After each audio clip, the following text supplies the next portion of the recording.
सांसद डिंपल यादव पर की गई टिप्पणी पर बोली, मैं महिला आंदोलन से निकली हूं। किसी भी महिला के पहनावे पर टिप्पणी करना पूरी तरह गलत है। यह मानसिकता पुरुष प्रधान सोच की उपज है। समाजवादी पार्टी और मुस्लिम वोट बैंक, कहा हर पार्टी का वोट बैंक होता है, लेकिन देश जब संकट में होता है तब सभी धर्म के लोग एक साथ खड़े होते हैं। हम सब पहले हिंदुस्तानी हैं। देखिए, उत्तर प्रदेश फिरोजाबाद से जिला संवाददाता दीपक शर्मा की यह रिपोर्ट।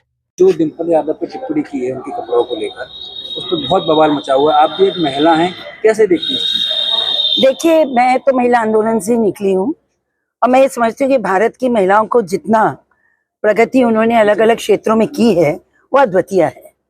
चाहे वह स्पेस में जाना हो या जमीन में ग्राम प्रधान के रूप में उनकी भूमिका हो। और भारतीय वस्त्र हमारे बहुत ही सिंपल होते हैं, अच्छे होते हैं, और कोई भी लड़की कुछ भी कपड़ा पहनती है तो किसी को भी उस पर टिप्पणी करने का अधिकार नहीं है। यह अधिकार परिवार का है कि उनसे कैसे बात करते हैं।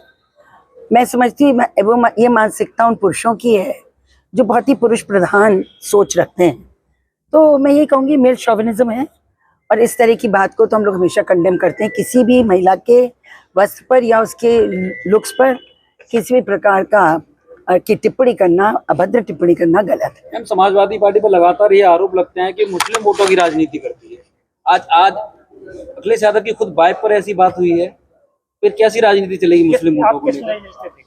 नहीं, मेरी नजर से कोई मतलब नहीं है, तो देश का है। देखिए, चुनाव में अलग अलग मुद्दे होते हैं, हर एक पार्टी का अपना अपना वोट बैंक होता है, और ध्रुवीकरण करके राजनीति करना गलत है। मैं तो हेमवती नंदन बहुगुणा की पुत्री हूँ और मैं स्वतंत्रता आंदोलनकारी माता पिता की पुत्री हूँ।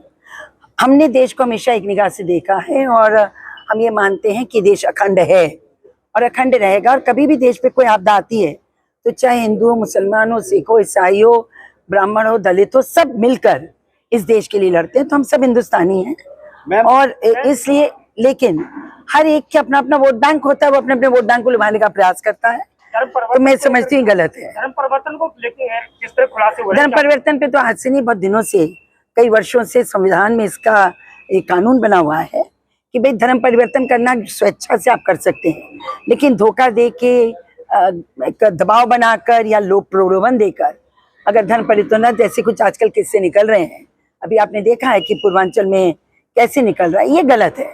हर व्यक्ति को अपने अपना धर्म का पालन करने का अधिकार है, लेकिन भ्रमित करके, लालच देके, लोभ देके, दबाव बनाकर, अपहरण करके, धोखा देकर अगर विवाह होता है वो भी गलत है और अपहरण होता है वो भी गलत है। मैम, बिहार कांग्रेस की नेता सोनिया गांधी ने गाजा के लोगों पे लेख लिखा है और ईरान के लोगों पे भी लेख लिख चुकी है। आखिर बांग्लादेश के हिंदुओं पे क्यों नहीं बोल रही है वो? देखिए, सभी के मेरी जो पार्टी है भारतीय जनता पार्टी, वो ये मानती है कि मानवता सबसे बड़ा धर्म हमारा है, और कहीं भी दुनिया में अगर किसी पर भी आपत्ति आ रही है तो उसके पक्ष में मेरी पार्टी, मेरी सरकार खड़ी रहती है। आपने देखा होगा कि गाजा में भी हो, मानवीय तत्व को हमेशा हम लोगों ने उजागर किया कि भाई महिलाओं को, बच्चों को जिस प्रकार से हो रहा है उचित नहीं है।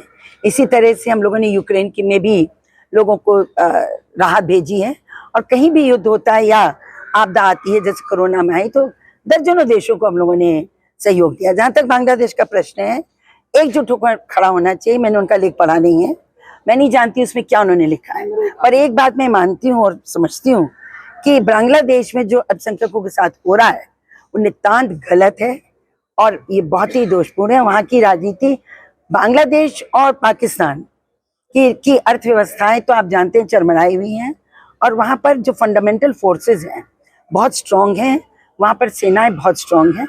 तो वह मानवीय तत्व नहीं है, वहाँ संवेदनशीलता नहीं है।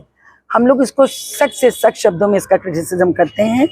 किसी भी देश को जो अपने आप को लोकतांत्रिक मानता है उसके लिए भेदभाव करना जात के नाम पर, मजहब के नाम पर, धर्म के नाम पर गलत है। बांग्लादेश में जो हम सबको एक आखिरी साहब है, बिहार में एनडीए जो गठबंधन था उसमें फूट पड़ी हुई है और केंद्र में भी सरकार गठबंधन की है इस समय। आप कैसे देखती हैं? बहुत बड़ा सवाल है। भारतीय जनता कोई पार्टी, फूट नहीं है। जब चुनाव आएगा आप देखेंगे, हम लोग सब एक होकर लड़ेंगे और सरकार फिर से एनडीए की बनेगी। अनुराधाचार्य ने 25 साल की युवतियों के लिए ऐसे शब्द बोले हैं, बवाल मचा हुआ है उस पर। बिल्कुल नहीं बोलना चाहिए, खासतौर से साधु संतों को तो बहुत ही संयत से भाषा इस्तेमाल करनी चाहिए। और जहां तक कोई भी हो, अब इस देश की महिलाएं सम्मान से जी रही हैं, उनको जीने देना चाहिए। उन पर टिप्पणी करना बड़ी शक्तिशाली हो गई है।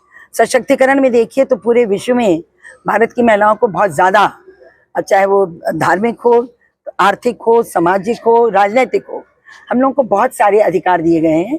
अब तो कितनी लड़कियां प्रीस्ट बन चुकी हैं, जो कि कर्मकांड तक कराने लगी हैं लड़कियां।